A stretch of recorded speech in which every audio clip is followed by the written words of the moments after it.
आज की कहानी जो है हम करने जा रहे हैं वो है एक मुंबई के ऐसे डॉन की जिसने तमाम ज़िंदगी कोशिश की कि उसकी वजह से किसी आम इंसानी ज़िंदगी को कोई तकलीफ़ ना हो, कोई परेशानी ना हो। वो हमेशा कहता था कि मेरा ज़मीर जागा हुआ है और मैं किसी भी तरह का कोई गलत काम नहीं करूँगा। कहा जाता है कि कभी उसने एक गोली भी नहीं चलाई, फिर भी वो मुंबई पर 2 दशकों तक राज किया। आज की कहानी हम इसी डॉन के बारे में बात करेंगे। वो डॉन था हाजी मस्तान। हाजी मस्तान मूल रूप से तमिलनाडु का रहने वाला था।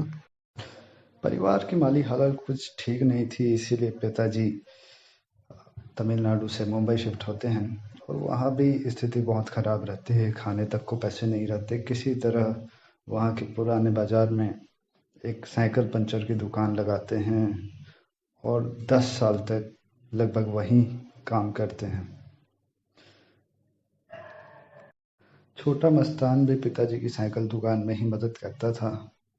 10 साल होते-होते आज मस्तान की उम्र 18 साल की हो गई थी और दुकान पर काम करते हुए देख किसी ने उससे कहा, थोड़े ज़्यादा पैसे कमाना चाहते हो तो डॉकयार्ड पर काम करो।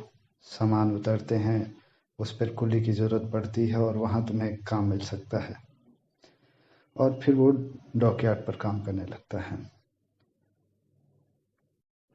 यहीं पर उसकी मुलाकात अरब नाम के एक व्यक्ति से होती है जो कि तस्कर था और वो उससे कहता है कि थोड़े ज़्यादा पैसा कमाना चाहते हो क्या? उस पर मस्तान कहता है कि हाँ, क्यों नहीं? और फिर उसे कहता है कि तुम्हें कुछ ऐसा सामान डॉकयार्ड से बाहर लाना है जो किसी की नज़रों में नहीं आना चाहिए। मस्तान वो करने में सफल रहता है और फिर उसको समझ आता है कि इस तरह से ज़्यादा पैसा कमाया जा सकता है।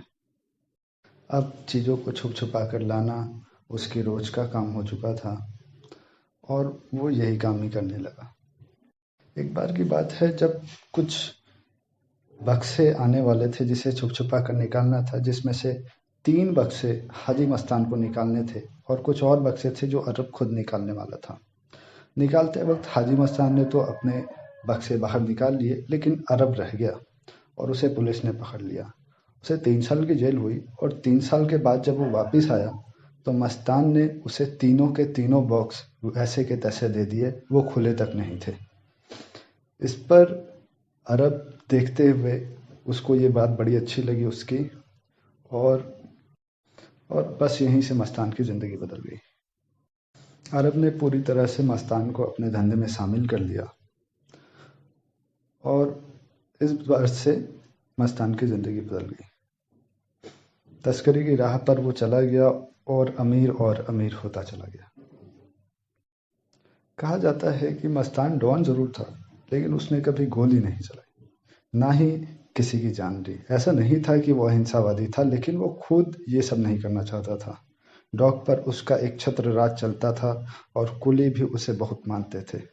सभी लोग उसके लिए काम करने को तत्पर रहते थे। कहा जाता है कि पुलिस वालों और बाकी अधिकारियों को वह खूब तोहफे देता लेता था और उनका ज़मीर इन्हीं तोहफ़ों के बोझ तले दब जाता था। एक वक्त था जब वरदराजन मुदलियार, करीम लाला और पठान गैंग और दाऊद गैंग सभी उससे सलाह पर काम करते थे।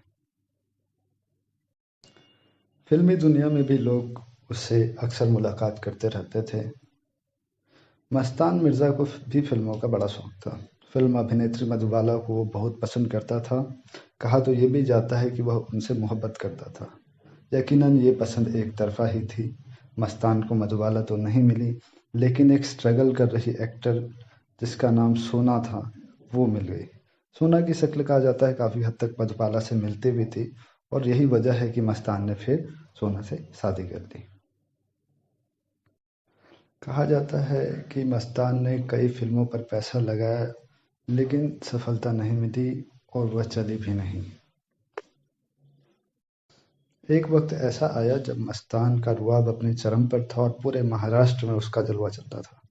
कहा जाता है कि इंदिरा गांधी तक उसकी धमक की गूंज थी। जब आपातकाल लगा तो इंदिरा गांधी के आदेश पर कई लोगों को गिरफ्तार किया गया।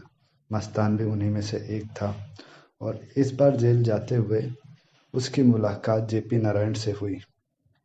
जेपी नारायण से मुलाकात होने पर मस्तान की ज़िंदगी बदल गई।